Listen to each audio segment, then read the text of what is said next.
Bom, Sara, eu gostaria que você falasse um pouco sobre a sua formação, para a gente começar. Bom, eu sou graduada em psicologia e musicoterapia e tenho formação nas áreas de psicologia jurídica e psicodiagnóstico de Rorschach, em neuropsicologia e em terapia de famílias e casais e atendimento sistêmico a redes sociais. Uhum. Então, assim, você formou em musicoterapia, quais experiências que você tem nessa área, o que você trabalhou ao longo da sua pós-formação, vamos dizer assim? Aham. Então, quando eu entrei para o curso de musicoterapia, eu fiz parte da primeira turma do curso de musicoterapia aqui em Goiânia. Eu estudei dois cursos paralelos, né? A psicologia e a musicoterapia. Então, assim, eu sempre tive uma paixão pela psiquiatria. Eu sempre gostei muito de estudar psicopatologia. Então, já no meu segundo ano de curso, eu já fui para dentro do hospital psiquiátrico. Como eu já tinha estudado um pouco de psicopatologia dentro do curso de psicologia, então, como musicoterapeuta, eu já fui para o hospital psiquiátrico e fiquei 3 anos fazendo estágio na área de psiquiatria. Após a minha formação, eu continuei trabalhando na área de psiquiatria, fiz como primeira formação, como primeira especialização, a pós-graduação, especialização em terapia de famílias, atendimento sistêmico a famílias, justamente por perceber a necessidade de envolver a família no tratamento desse paciente psiquiátrico. E nós percebemos que o contexto onde esse paciente ele está inserido, especificamente o contexto familiar, ele tem uma contribuição muito grande, tanto no adoecer quanto no tratamento e cura, ou remissão, né? Nós falamos de remissão dos sintomas desse paciente psiquiátrico. Então, grande parte da minha experiência, ela é dentro da área de psiquiatria. Posteriormente, eu estudei neuropsicologia, então hoje eu trabalho também na área de reabilitação, porém eu trabalho mais como neuropsicóloga nessa área de reabilitação, com avaliação neuropsicológica.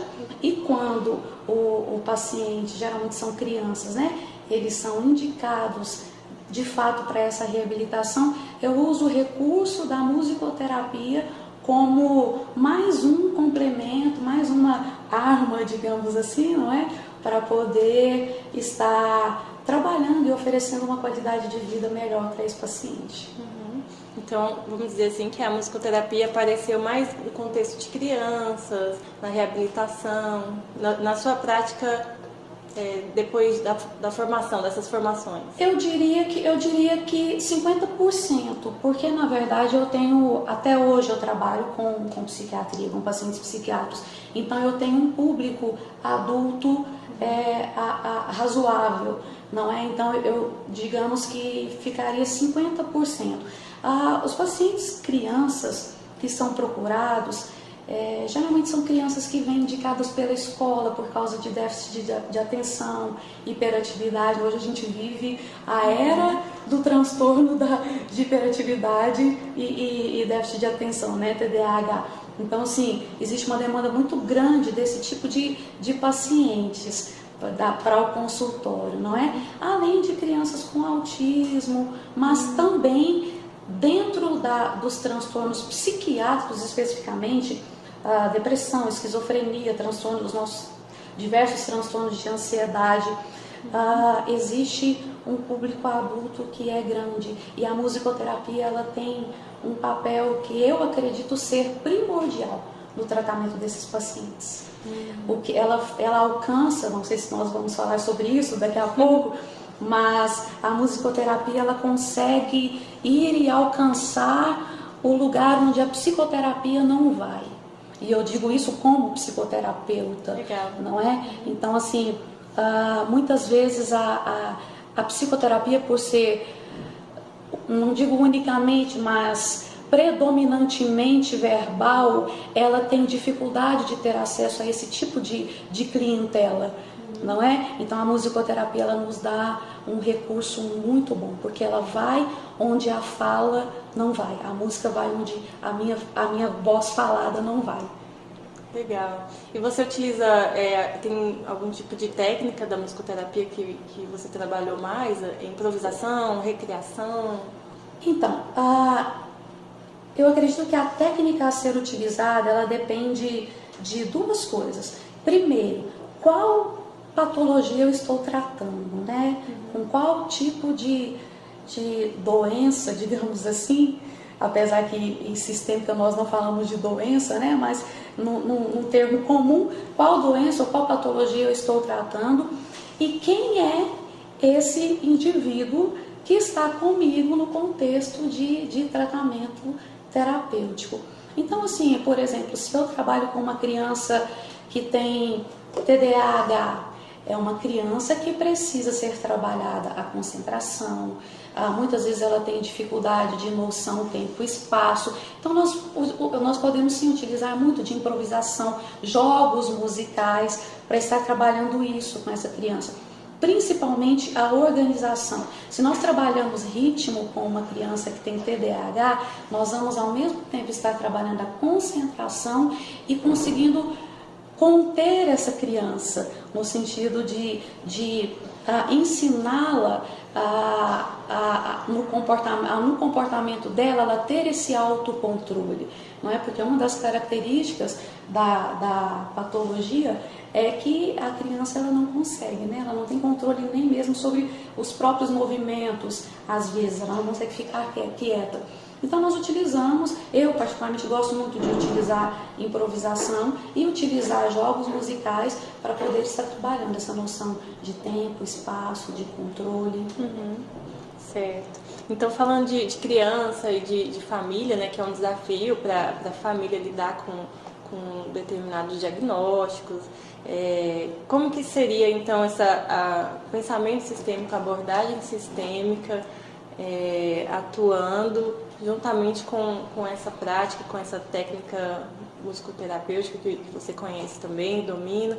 Você pode ficar à vontade em contextualizar um pouco sobre o pensamento sistêmico e fazer essa relação, ou que você já tenha presenciado e utilizado, ou que você imagina que seja viável para ser utilizado na musicoterapia. Ok. Quando nós falamos de pensamento sistêmico ou pensamento sistêmico novo paradigmático, nós não estamos falando de uma abordagem da psicologia, como por exemplo a abordagem da psicanálise, behaviorismo, a terapia comportamental cognitiva, gestalt, psicodrama.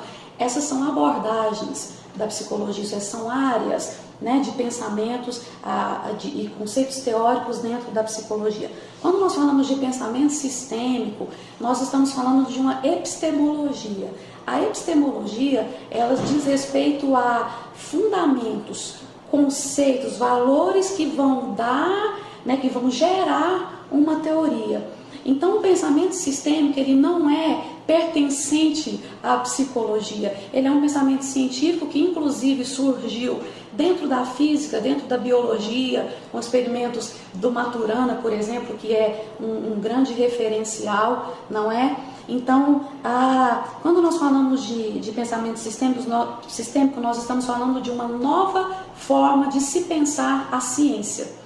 Até então, a ciência ela era cartesiana, não é? Acreditava-se que para se estudar um objeto, nós tínhamos que trazê-lo para o laboratório, simplificar esse objeto, para poder conhecê-lo em partes e ver como essas partes se unem para que o mecanismo ele funcione. Acreditava-se que o pesquisador ele tinha que ter um olhar objetivo, né, no sentido de não influenciar no objeto de pesquisa.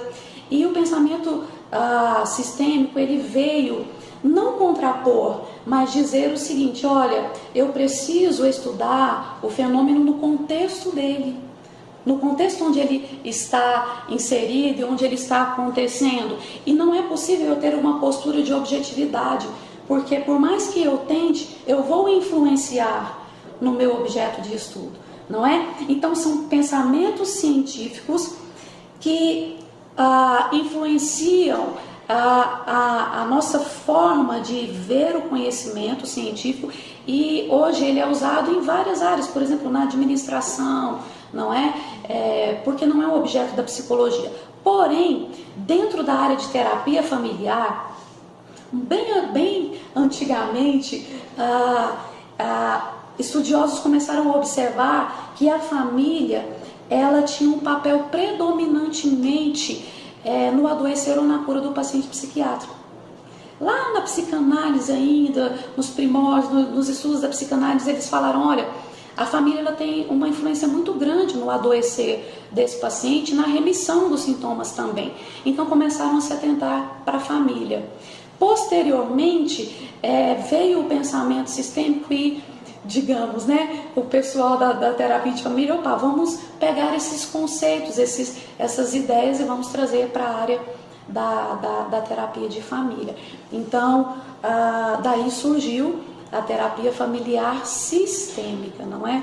E como é que esse pensamento ele vai influenciar a nossa prática profissional? Porque como nós já até conversamos, não é uma questão de mudança de técnicas. Por exemplo, como musicoterapeuta, eu não vou mudar as minhas técnicas, eu vou continuar usando todas elas da forma como eu sei usar. O que diferencia é o meu olhar, é como eu vejo a pessoa que vem até mim procurando uma melhor qualidade de vida, ou seja lá qual demanda, não é, vai ser trazida. Então o meu olhar sobre ela, o meu olhar sobre o adoecer, ele passa a ser diferenciado. Diferenciado como?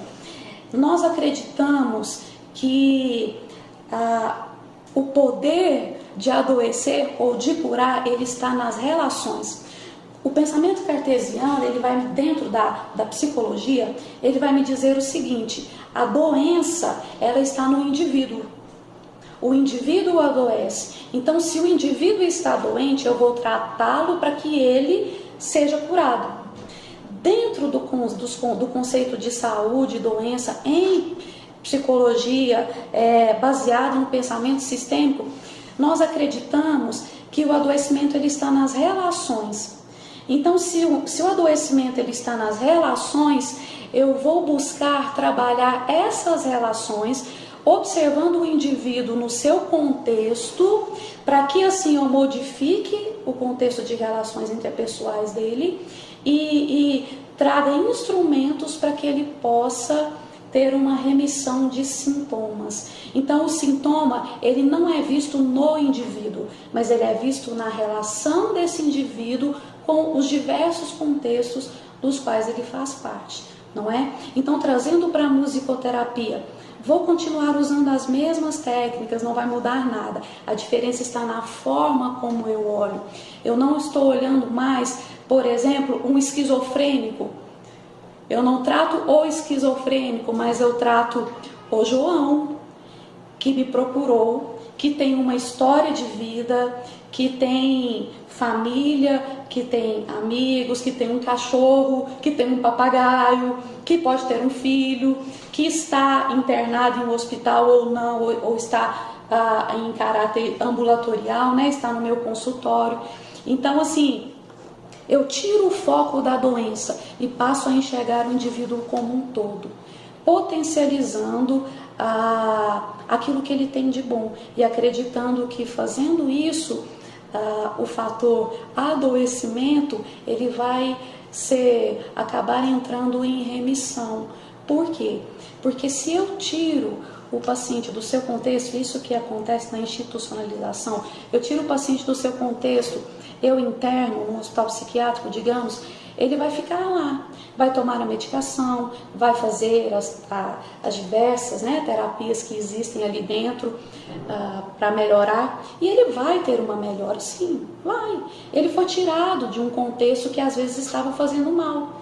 Só que nós não podemos esquecer que ele não vai morar no hospital, ele vai voltar para o contexto dele, seja com a família ou qualquer outro tipo de contexto de trabalho, escola. Então eu preciso preparar esse paciente para estar nesse contexto. Então eu acredito, como pensadora sistêmica, que se eu não trabalhar esse indivíduo nesse contexto, eu posso até ter uma remissão dos sintomas aqui na clínica, mas quando ele voltar para esse contexto, os sintomas vão voltar novamente. Por quê? Porque eu não tratei a causa, que são as relações, que muitas vezes elas estão distorcidas. Dentro do pensamento sistêmico, nós acreditamos em um conceito chamado homeostase. O que significa isso? Isso vem até esqueci o nome, é homeostato, aquele negocinho da geladeira, eu esqueci como chama, aquele negocinho que faz a temperatura permanecer única, né? Nós partimos daquele princípio, daquele aparelhinho da geladeira. O indivíduo, né, nós tendemos à homeostase, isso é, nós vamos fazer o que for necessário para estarmos em equilíbrio. Assim é na família. A família ela vai dar um jeito de manter o equilíbrio. E muitas vezes, para que esse equilíbrio ele seja mantido, um sintoma vai ser gerado. Compreende? Então, para que esse sintoma deixe de aparecer, eu preciso mudar essa forma como a família ou como esse indivíduo está utilizando para manter a homeostase. Então teria a ver com um tipo de intervenção até maior, né? Por exemplo, um indivíduo esquizofrênico, a gente teria que contar com uma família mais integrada no tratamento. Com certeza. Até por isso, não sei se você observou, eu estou falando o tempo inteiro aqui de família, né? Por quê? Porque dentro de uma visão sistêmica, nós não acreditamos que a patologia ela seja individual, como as abordagens cartesianas, as abordagens lineares. O adoecimento não está no indivíduo somente, ele está nas relações. Então, por isso eu trago sempre a família na minha fala, porque um paciente psiquiátrico, digamos, não é? O exemplo que você deu, ele está inserido primeiramente em que contexto? Familiar. Então, se eu não mudo esse contexto, o sintoma ele muitas vezes não vai desaparecer, ou desaparece quando esse paciente está fora do contexto. A hora que eu insiro ele de novo no contexto familiar, o sintoma vai aparecer novamente. Por quê? Por causa da tendência que o sistema, isso é a família, tem de manter a homeostase. Muitas vezes o adoecimento é a maneira como a família tem de tentar permanecer saudável. Então, se eu não mudo esse contexto, o sintoma, uma hora ou outra, ele vai reaparecer. Então, é preciso eu englobar todo o contexto que o paciente está inserido. Dentro de uma psicoterapia ou musicoterapia de orientação sistêmica, nós trazemos sim para dentro do consultório. Por exemplo, no caso de crianças, vem o pai, vem a mãe, vem a babá, vem a professora da escola. Já tive casos, vem um cachorrinho. Por quê? Como assim, doutor? Um cachorrinho dentro do consultório? Sim, um cachorrinho que tem um papel importante no desenvolvimento daquela criança e que vai fazer toda a diferença no contexto de tratamento. Então, nós trabalhamos com esse contexto mais abrangente, até por isso o consultório tem que ser grande, deu para perceber, né? Bom, esse aqui até não tem tantas cadeiras, mas é preciso ser um pouco maior, porque nós trazemos sim muita gente. Todos que forem necessários, nós trazemos para dentro do consultório, vamos à família, à escola, para estarmos fazendo um trabalho que de fato vá trazer bons resultados. Bem interessante essa colocação sua, porque quando a gente vê na prática tratamentos que realmente trabalha só um indivíduo especificamente, e a gente sempre tem que direcionar orientações para os pais, né, orientações para os familiares, e às vezes o resultado pode ser prolongado, pode não acontecer até mesmo como a família espera, né? Então é uma abordagem interessante nesse aspecto de integrar todo mundo, sim, envolver, né? Vamos tratar isso de uma maneira um todo. E eu acho que isso acaba também mudando esses componentes, né, desse sistema, dessa relação. Sim, sim, claro. Até mesmo se eu trabalho somente o indivíduo, isso acontece, nós não atendemos só se for família. Eu faço atendimentos individuais, mas eu entendo que se eu dou recursos para que o indivíduo mude, o contexto em que ele está inserido vai mudar também. Entendeu? E em relação à questão do adoecimento, se eu olho para a pessoa que me procura, se eu pego a ficha dele, João, diagnóstico esquizofrenia, e eu passo a olhar o João como ou esquizofrênico, eu estou categorizando. Sim. Ninguém é igual a ninguém, ainda que tenha a mesma patologia. Então o João que tem um diagnóstico de esquizofrenia, ele não é igual a Maria que tem também um diagnóstico de esquizofrenia. Cada um tem uma história e cada um de nós tem uma razão de ser como é.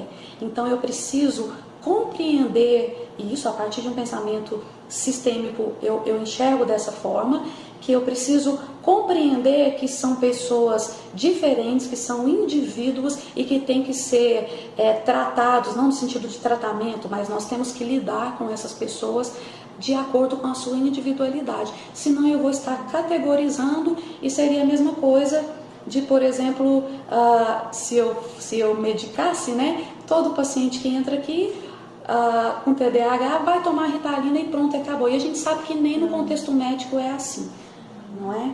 Ainda mais nós que lidamos com doenças, né, digamos assim, que nós não enxergamos. É verdade. Então, Sara, você tem mais alguma consideração a fazer, assim, para a gente fechar, para a gente finalizar aqui a nossa conversa, a nossa entrevista? Bom, eu só queria fazer uma observação em relação à musicoterapia, né, que é o nosso principal objetivo aqui. Eu já vejo a musicoterapia como um poderoso instrumento de intervenção. Não falo isso porque eu sou musicoterapeuta. Como eu disse no começo, como psicoterapeuta eu falo isso porque estou acostumada com a utilização da fala, não é? Mas nós podemos ver clinicamente que muitas vezes, utilizando-nos dos recursos que a musicoterapia nos propõe, nós conseguimos alcançar de forma mais rápida os nossos objetivos terapêuticos, porque nós conseguimos abrir canais de comunicação e de expressão desse paciente, dessa pessoa, desse indivíduo, não é, que está no contexto terapêutico conosco. Nós possibilitamos essa abertura ao diálogo de uma maneira muito mais rápida do que muitas vezes a psicoterapia pela fala proporciona, não é?